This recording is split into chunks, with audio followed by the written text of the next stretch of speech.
Bonsoir à toutes et à tous, je suis très heureux de vous retrouver pour cette nouvelle semaine. Voici les informations que nous allons développer aujourd'hui, lundi 2 septembre. 30 étudiants, infirmiers et aides-soignants ont effectué leur rentrée ce lundi. Les formations pour obtenir les 2 diplômes d'État n'étaient plus disponibles au Fénois depuis 2021 et la fermeture de l'Institut Mathilde Frébeau.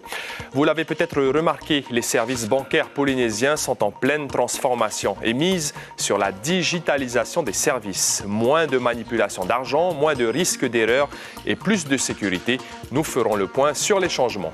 La CCISM pourrait se porter candidate pour la gestion des aérodromes de Raiatea Burabura et de Rangiroa. Mais la Chambre de commerce ne se lancerait pas seule, elle ferait partie d'un groupement. Les détails dans cette édition. Un contrat cadre a été signé ce matin entre l'Université de la Polynésie et le CNRS, le Centre national de la recherche scientifique. Cette collaboration aura plusieurs avantages pour les différents domaines scientifiques porteurs au Fénois. Nous allons en parler avec le PDG du CNRS, Antoine Petit. À partir de mardi prochain, le 10 septembre, une nouvelle série documentaire sera proposée sur Polynésie la première. Praup Ari, secret d'anciens sur les connaissances de nos ancêtres.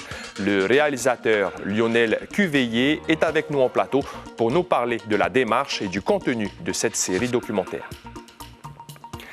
Merci d'être avec nous. Les formations d'infirmiers et d'aides-soignants étaient en sommeil depuis 2021 et la fermeture de l'Institut Mathilde Frébeau. Mais depuis ce matin, 15 étudiants infirmiers et 15 étudiants aides-soignants ont débuté leur cursus. Les cours sont dispensés à l'Université de la Polynésie française. Le ministère de la Santé estime que le pays aurait besoin d'environ 80 diplômés chaque année. Les détails avec Heidi Enko, Théophane Teritua et Jacques Damour. J'ai fait une formation au CFPA de travaux et au travers de cette formation, j'ai fait assistante de vie aux familles. J'ai fait un bac santé. Avant ça, j'avais fait un BTS diététique que j'ai obtenu et puis je suis partie 2 ans aux États-Unis et je viens juste de revenir là. Ces 3 jeunes font partie des 30 lauréats des concours d'entrée pour les formations soins d'infirmiers, soit d'aides-soignants qui débuteront cette année. Après la fermeture il y a 3 ans de l'Institut Mathilde Frébeau, le campus d'Otumoro accueillera désormais ces filières.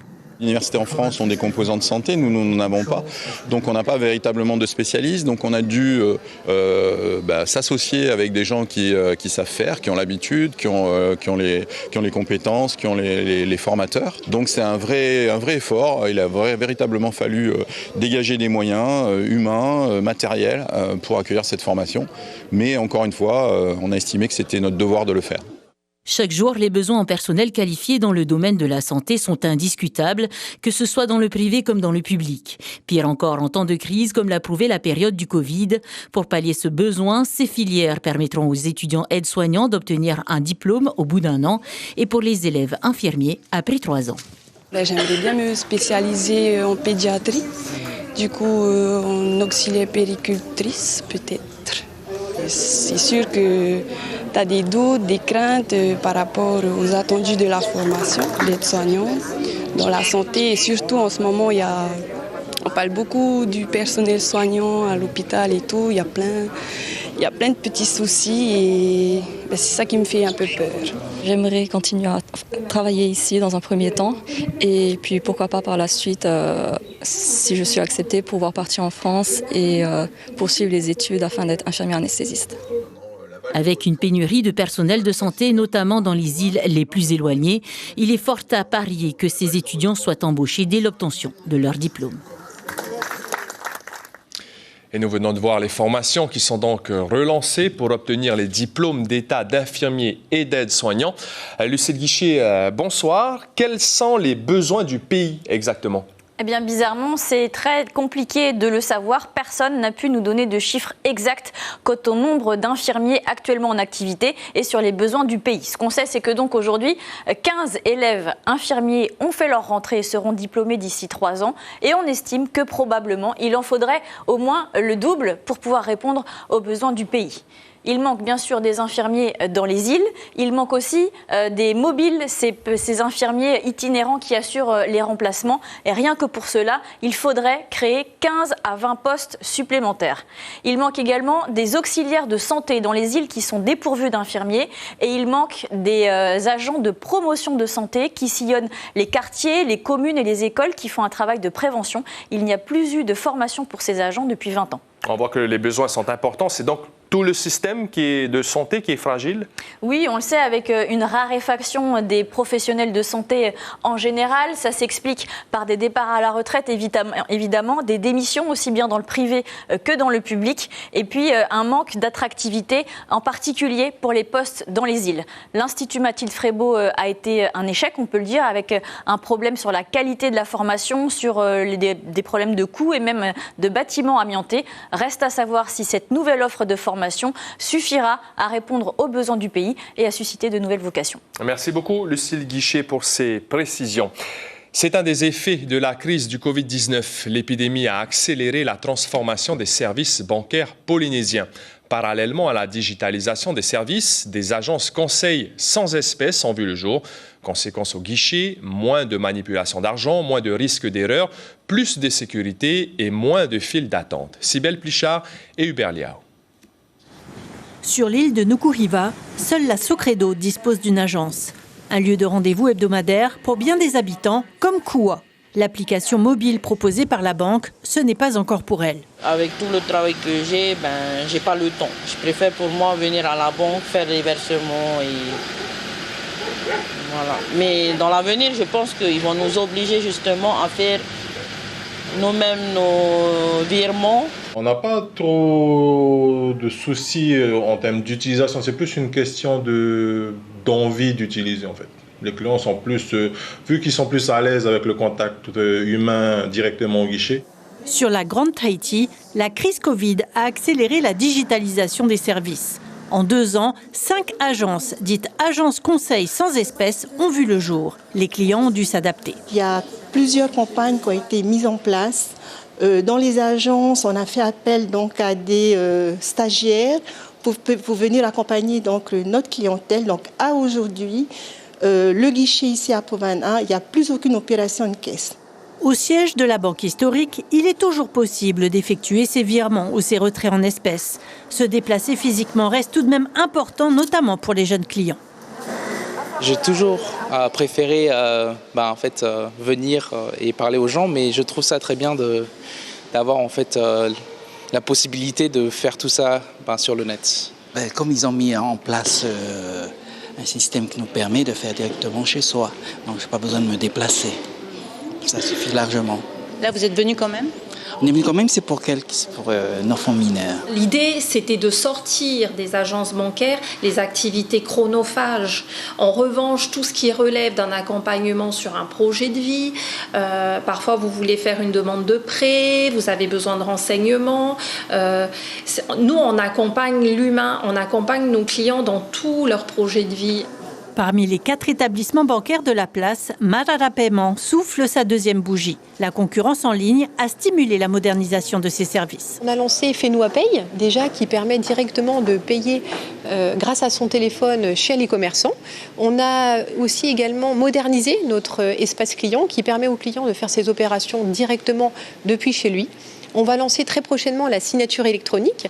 Peu à peu, l'espèce est vouée à diminuer. Tout en améliorant l'expérience client, la digitalisation permet aussi de mieux évaluer les risques en matière de blanchiment d'argent et de financement du terrorisme. Justice désormais, le nouveau procureur général près la cour d'appel, Frédéric Benet-Chambelan, a officiellement pris ses fonctions en remplacement de Thomas Pison. L'audience solennelle d'installation a eu lieu ce matin. Le nouveau procureur a notamment exercé à la cour d'appel de Rennes et il s'attend en Polynésie à être confronté aux difficultés juridiques et sociales des violences intrafamiliales ou aux infractions criminelles sur mineurs. La lutte contre le trafic de stupéfiants fait également partie de ses priorités. Après le ministre de l'Éducation Roni Teripaya, c'est Mitema Tapati qui a été mis en examen pour provocation à la discrimination raciale. L'élu indépendantiste était convoqué ce lundi devant le juge d'instruction au tribunal de Papeete suite à ses propos tenus en séance à l'Assemblée le 26 octobre 2023. Si la France a noirci, le Fénois, lui, a blanchi, avait-il dit en tahitien, des propos jugés racistes par l'opposition. L'instruction se poursuit donc, mais pour l'avocat de Mitema Tapati, Stanley Cross, l'affaire n'ira pas plus loin. Il est interviewé par Mérénie Gomblin et Gilles Tautou.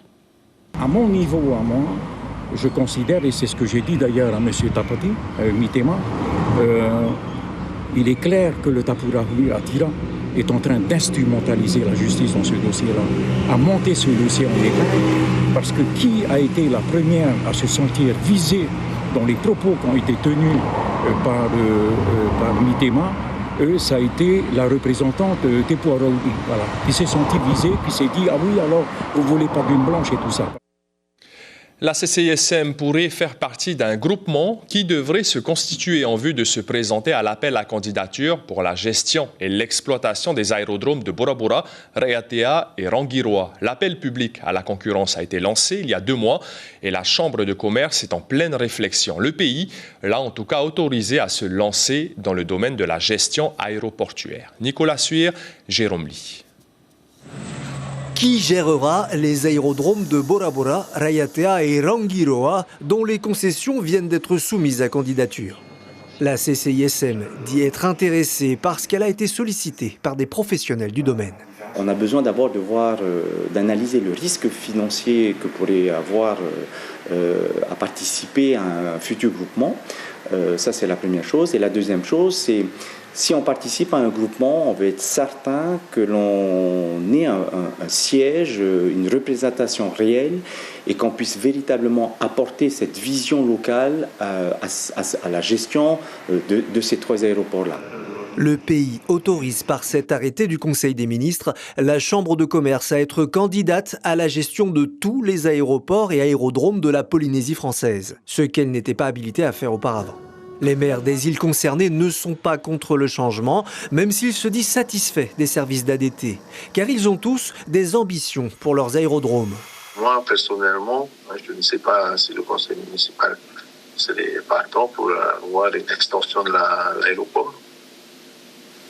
Ok, une extension pour faire quoi? Soit un aéroport régional, pas international. On a déjà tout refait, le surfaçage de la piste. Donc, c'est déjà un avancement qu'on a fait. Et maintenant, il faut aller sur la salle d'accueil. On sait qu'aujourd'hui, l'arrivée, tu as Air Tahiti et Air Moana. Et tout ça, il faut qu'on concorde tous ces 2 compagnies pour que tout se passe bien. La date de clôture des dépôts de candidature pour les concessions aéroportuaires est le 19 septembre. Le concessionnaire retenu par le pays en sera titulaire à compter du 1er juillet 2025 et pour 7 ans seulement. Et jusqu'à cette date, c'est donc ADT qui a la gestion de ces concessions. Un contrat cadre a été signé ce matin entre l'Université de la Polynésie et le CNRS, le Centre national de la recherche scientifique. En Polynésie, des établissements comme le CRIOB ou la Maison des sciences de l'homme du Pacifique sont rattachés au CNRS et grâce à la convention signée ce matin, les apports humains pourraient être renforcés. Cela se traduit par des collaborations sur des projets de recherche scientifique, des travaux qui peuvent porter sur des sujets comme la biodiversité, les énergies ou encore les substances naturelles.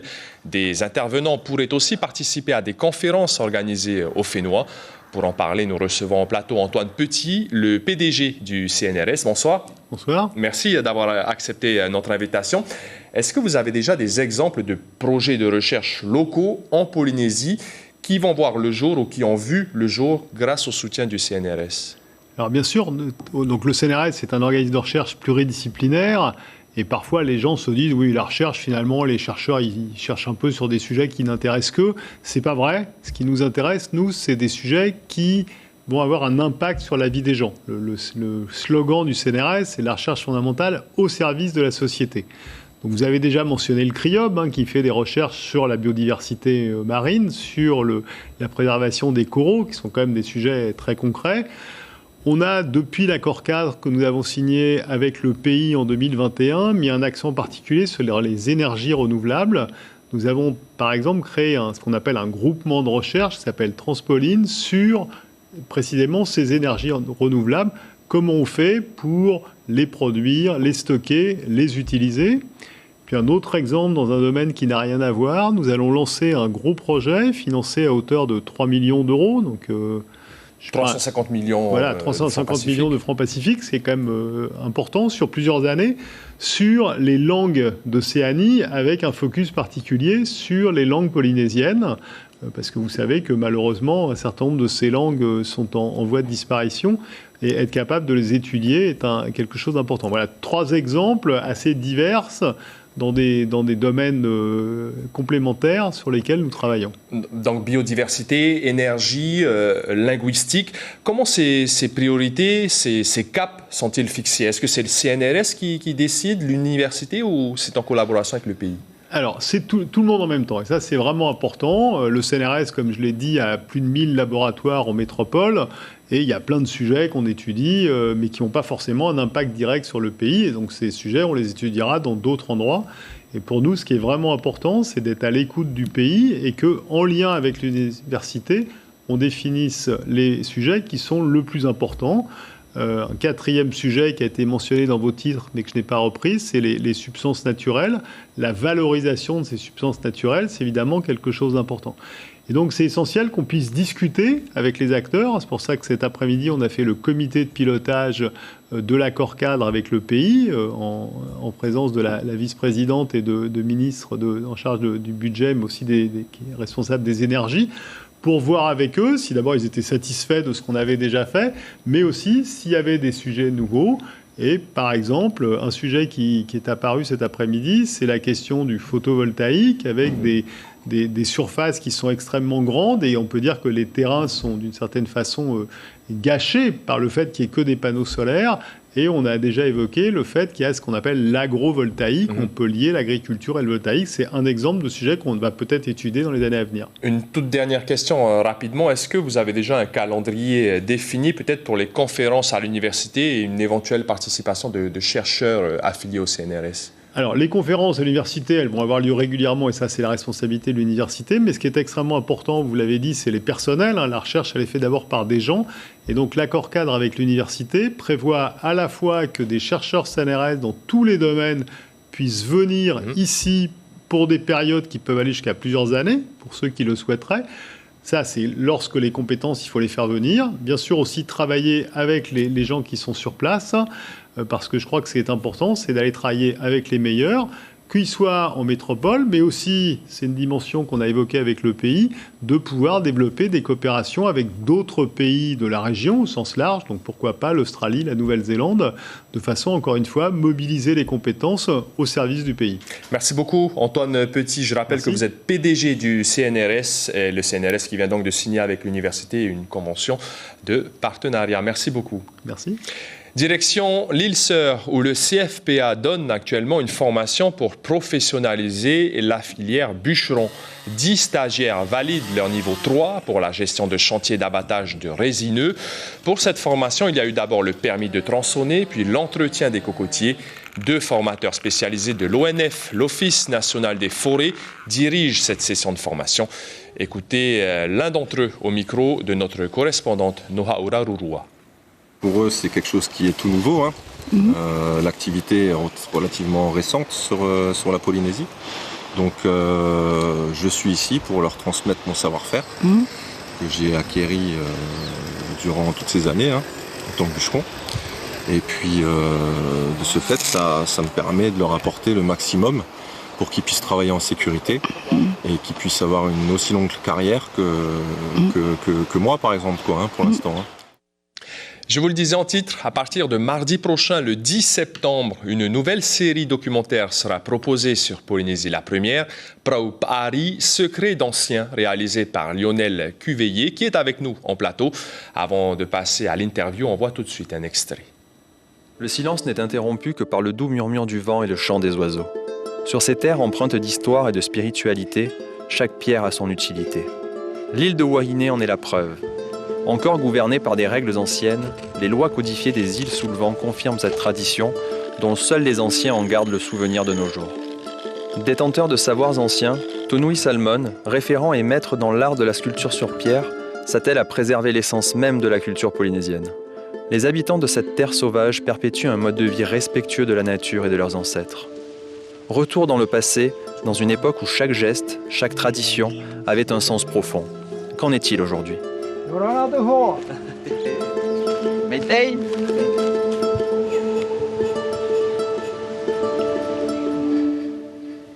Et ce sera donc à partir de mardi prochain. Lionel Cuveillé, bonsoir. Bonsoir. Merci d'avoir accepté notre invitation. Vous êtes le réalisateur de Praupari, Secrets d'anciens. Cette série documentaire parle de patrimoine, d'histoire et de culture. Votre objectif principal, c'est la transmission des savoirs des anciens aux jeunes qui doivent, selon vous, s'y intéresser davantage. La naissance de ce projet, Lionel Cuveillé, est d'ailleurs très personnelle. Tout à fait. La naissance s'est faite par rapport à ma maman, donc une personne que j'ai perdue trop tôt. Et j'ai pas pu vraiment immortaliser tous ces savoirs. Et c'est à ce moment-là où vraiment je me suis rendu compte que les anciens ne sont pas éternels. Et quand ça arrive à soi, on se dit, je vais essayer de faire quelque chose. Comme j'étais déjà un peu dans l'audiovisuel, je me suis dit, tiens, pourquoi peut-être pas faire une série ? Et ça a démarré comme ça, le projet, vraiment. Alors, on rencontre des matariapos, des anciens. On imagine ce sont des secrets d'anciens. Est-ce que ce sont des secrets sur des familles, des endroits ou sur des faits réels?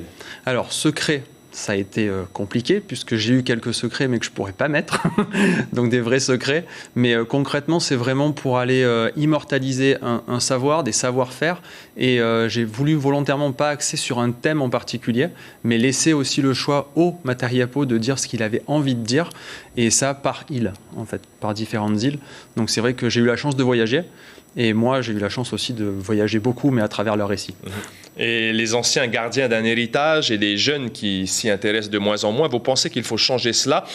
Et est-ce que la transmission après vos tournages, vous pensez qu'elle est en route ou elle disparaît? Alors, je ne pense pas être... En tout cas, de votre expérience des tournages. Oui. Alors, ce qui s'est passé... alors, j'avais fait déjà un premier 52 minutes en France, en Haute-Savoie. Et ce qui s'est passé après, c'est que ça a été diffusé, en fait, dans les cinémas. Les écoles y ont été invitées.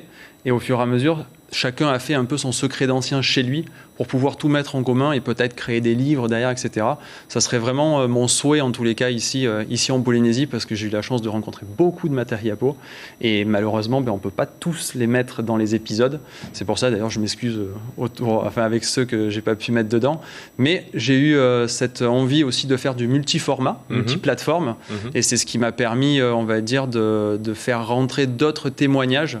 Alors, pas dans les épisodes télé, mais en podcast. Voilà, il y a des choses qu'on verra seulement dans les podcasts ou sur Internet. Toute dernière question, rapidement. Qu'est-ce que vous avez rencontré pour donner un petit peu envie aux spectateurs? Qu'est-ce qu'on va retrouver dans votre série? Il y a plein de choses. on a vu par exemple Tonui Salmon. Tonui Salmon, c'était à Wahine. Donc c'est vrai que c'est grâce, je remercie aussi Moeho Colombani qui m'avait fait rencontrer certaines personnes. Donc on avait... alors à Wahine, il y en a plusieurs. Il y a Stéphane, par exemple, Ichner, qu'on connaît bien du Va'a. Il y a Martel aussi, qui est plus Papi Piera, qui est plus connu sous ce nom-là, pour le pain coco. Et il y a d'autres axes. Je vais peut-être parler de celui de mardi prochain, où j'ai vraiment rencontré tout ce qu'on m'avait raconté sur la Polynésie d'antan. Je l'ai rencontré quand je suis allé à Mei'o. Et c'était l'île interdite. Voilà, grande chance. Alors le maire dit pas interdite, mais limitée. À découvrir donc mardi prochain. Merci beaucoup Lionel Cuveillé. Et on espère donc que ce projet va perdurer dans le temps et peut-être d'autres saisons à venir. Merci beaucoup. L'information principale de cette édition, les formations pour obtenir les diplômes d'état d'infirmier et d'aide-soignant sont de nouveau disponibles au Fénois. Ce n'était plus le cas depuis 2021 et la fermeture de l'Institut Mathilde Frébeau. Une trentaine d'étudiants ont fait leur entrée ce matin. Le nombre de places dans ces deux formations devrait augmenter dès l'année prochaine car les besoins du pays sont importants. Demain matin, en radio, l'invité café sera Marie-Christine Verdier-Joucla, directrice générale de l'Office national des combattants et des victimes de la guerre. Il sera notamment question de l'accompagnement et du soutien que cette institution française offre aux anciens combattants français et donc polynésiens. Dans votre petit écran, ce lundi soir, 2 épisodes de la série Blacklist après ce journal, puis à partir de 20h50, les Jeux paralympiques de Paris 2024. À la une du quotidien Tahiti Info, demain, mardi, le bilan satisfaisant des bus gratuits aux Jeux olympiques. C'est la fin de votre journal. Merci pour votre fidélité. Passez une excellente soirée. À demain et prenez bien soin de vous.